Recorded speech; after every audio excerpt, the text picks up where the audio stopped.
नारायण राणे शब्दांचे पक्केत, कोल्हापूर रत्नागिरी रस्ता मे महिन्याआधी पूर्ण करू अशी ग्वाही केंद्रीय मंत्री नितीन गडकरींनी दिलेली आहे।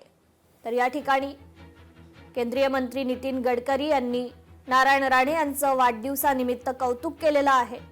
तर नारायण राणे शब्दांचे पक्के असल्याचं नितीन गडकरी म्हणाले।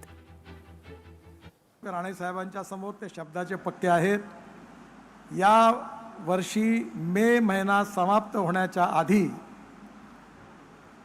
मुंबई गोवा मार्ग पूर्ण होईल आणि या पावसाळ्यात तुम्हाला त्रास होणार नाही असं राणे साहेब वारंवार मला सांगतात। आणि त्याचप्रमाणे कोल्हापूर टू रत्नागिरी हा 90% रस्ता पूर्ण झालेला आहे। आता एक टनेल पण बांधणार आहोत आम्ही आणि हाय पण रस्ता जवळपास मे महिन्याच्या आधी पूर्ण करण्याचा पूर्ण प्रयत्न करू असा विश्वास आज राणे साहेबांच्या समोर शब्द देतोय। तसे मी राणे साहेबांकडून शिकलो आहे की खोटं बोलत नाही राजकारणात। आणि या रस्त्यापायी एवढी बदनामी मी सहन केली आहे की मी काही उद्घाटना करता येणार नाही।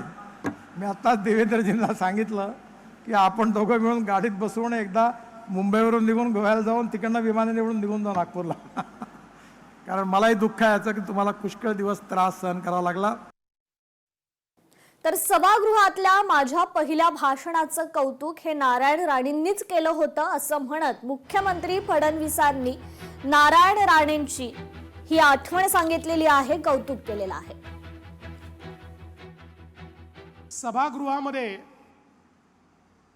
मी पहिलंच भाषण केलं, 7 मिनिटाची संधी मिळाली, नीट तयारी केली होती, त्यामुळे 7 मिनिटात मांडता आला तेवढा विषय मांडला।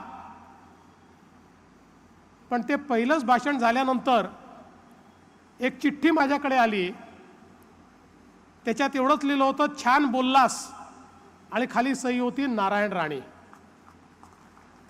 आणि राणे साहेबांचा ऋणानुबंध हा त्या दिवसापासनं जो सुरू झाला तो आज तागायत सातत्याने तो कायम आहे। माननीय राणे साहेब, माननीय मुंडे साहेब यांच्यासोबत सभागृहात काम करायला मिळणं यापेक्षा मोठी पर्वणीच दुसरी नव्हती।